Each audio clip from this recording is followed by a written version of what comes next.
नमस्कार। Chanakya IAS academy के daily current affair session में आपका स्वागत है।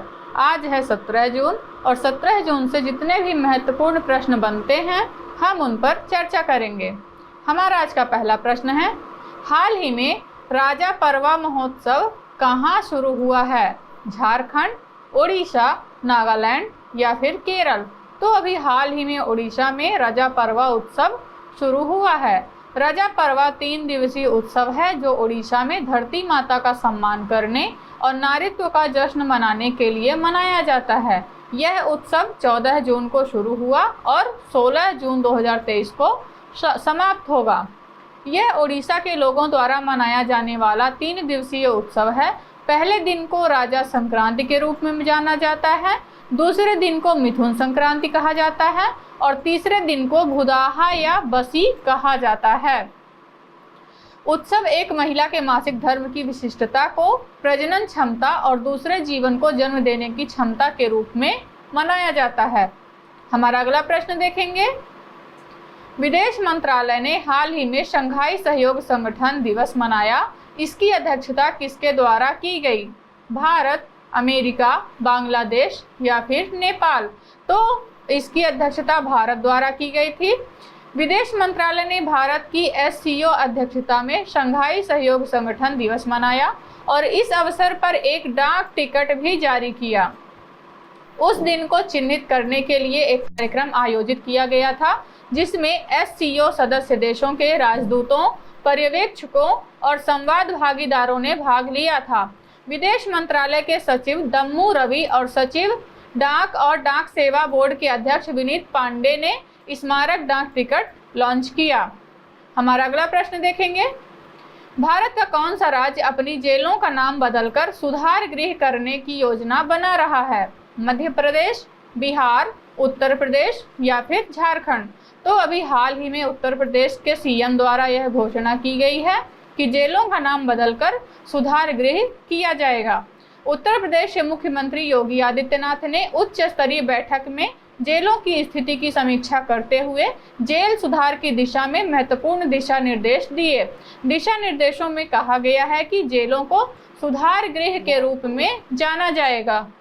मॉडल प्रिजन एक्ट 2023 हाल ही में भारत सरकार द्वारा तैयार किया गया है। यह मॉडल एक्ट बंदियों के सुधार और पुनर्वास की दृष्टि से बहुत उपयोगी है। इस मॉडल एक्ट के अनुसार प्रदेश की जरूरतों को ध्यान में रखते हुए प्रदेश का नया कारागार अधिनियम तैयार किया जाएगा।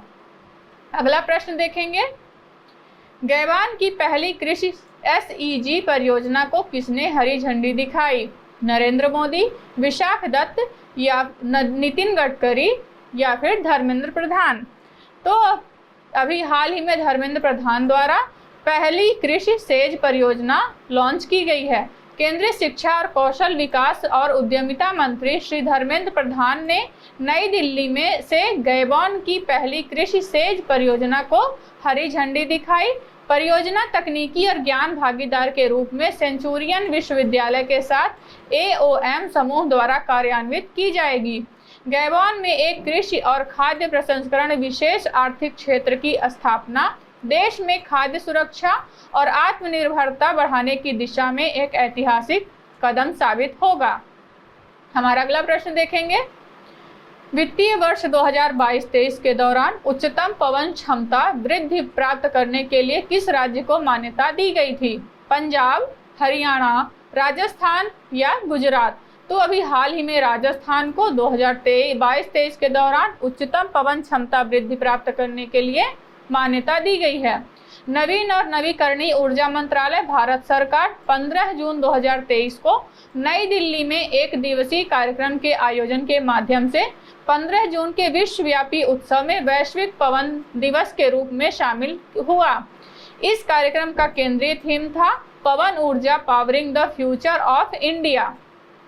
सचिव ने वित्तीय वर्ष 2022-23 के दौरान राजस्थान, गुजरात और तमिलनाडु राज्यों को उनकी उपलब्धियों के लिए बधाई दी। उच्चतम पवन क्षमता वृद्धि प्राप्त करने के लिए राजस्थान को सम्मानित किया गया। हमारा अगला प्रश्न देखेंगे, कौन सा समुदाय महाराष्ट्र में पालखी उत्सव मनाता है? वारकरी समुदाय, चरवाहा समुदाय देहाती समुदाय या फिर वारली समुदाय। तो यह त्योहार वारकरी समुदाय द्वारा मनाया जाता है। वार्षिक पालकी उत्सव समर्पित वारकरी के लिए बड़ी प्रत्याशा रखता है, जो इस शुभ अवसर की उत्सुकता से प्रतीक्षा करते हैं। कई किसान भी अपने सिंचाई प्रयासों में सहायता के लिए अनुकूल मौसम की स्थिति की उम्मीद करते हुए भाग लेने के लिए अपनी कृषि गतिविधियों को रोक देते हैं।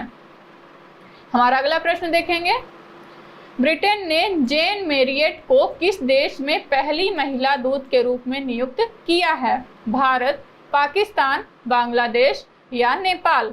तो अभी हाल ही में जेन मैरियट को पाकिस्तान की पहली महिला दूत के रूप में नियुक्त किया गया है। यूनाइटेड किंगडम ने जेन मैरियट को पाकिस्तान में अगले ब्रिटिश उच्चायुक्त के रूप में नियुक्त किया, जिससे वह इस्लामाबाद की पहली महिला ब्रिटिश दूत बनी हैं। जेन मैरियट ने 1 सितंबर 2019 से केन्या में उच्चायुक्त के रूप में कार्य किया। वह डॉक्टर क्रिश्चियन टर्नर की जगह लेंगी, जिन्होंने दिसंबर 2019 से पाकिस्तान में ब्रिटिश दूत का पद संभाला था। अपने राजनयिक करियर से पहले उन्होंने कैबिनेट कार्यालय और गृह कार्यालय में भूमिकाएं निभाई थी। अगला प्रश्न देखेंगे।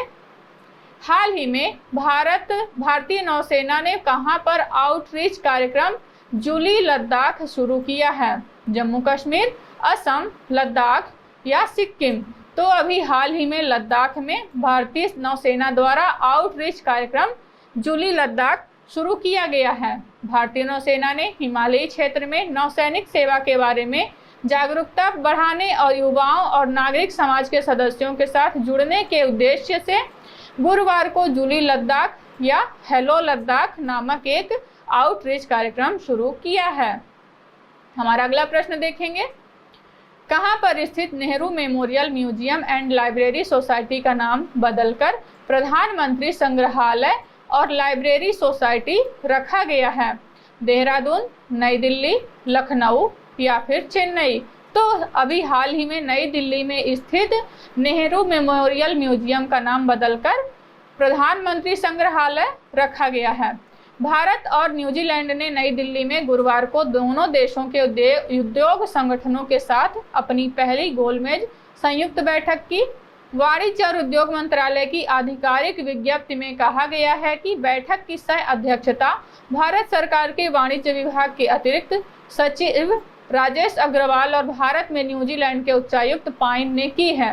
दोनों देशों के बीच द्विपक्षीय वाणिज्य के वर्तमान स्तर को देखते हुए दोनों पक्षों ने भारत न्यूजीलैंड गठबंधन में भारी क्षमता और पारस्परिक हित के क्षेत्रों में आर्थिक सहयोग की आवश्यकता को स्वीकार किया।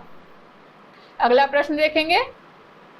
इंडिया सर्कुलर इकोनॉमी फोरम का दूसरा संस्करण हाल ही में कहां आयोजित हुआ? कोलकाता, मुंबई, नई दिल्ली या जयपुर? तो अभी हाल ही में नई दिल्ली में इंडिया सर्कुलर इकोनॉमी फोरम का दूसरा संस्करण आयोजित किया गया। सर्कुलर इकोनॉमी के लिए अंतर्राष्ट्रीय परिषद ने MEITY द्वारा समर्थित Indian circular economy forum ICEAF 2023 के दूसरे संस्करण की घोषणा करने के लिए एक प्रेस कॉन्फ्रेंस की मेजबानी की। India circular economy forum ICEF 2023 जो 2 दिवसीय कार्यक्रम 29 जून 2023 से नई दिल्ली में इंडिया हैबिटेट सेंटर में शुरू होगा। ICEF 2023 international council for circular economy का एक प्रमुख कार्यक्रम है। तो ये रहे आज के हमारे कुछ महत्वपूर्ण प्रश्न। आशा करते हैं चाणक्य IAS एकेडमी द्वारा चलाया जा रहा करंट अफेयर सेशन आपको पसंद आ रहा होगा।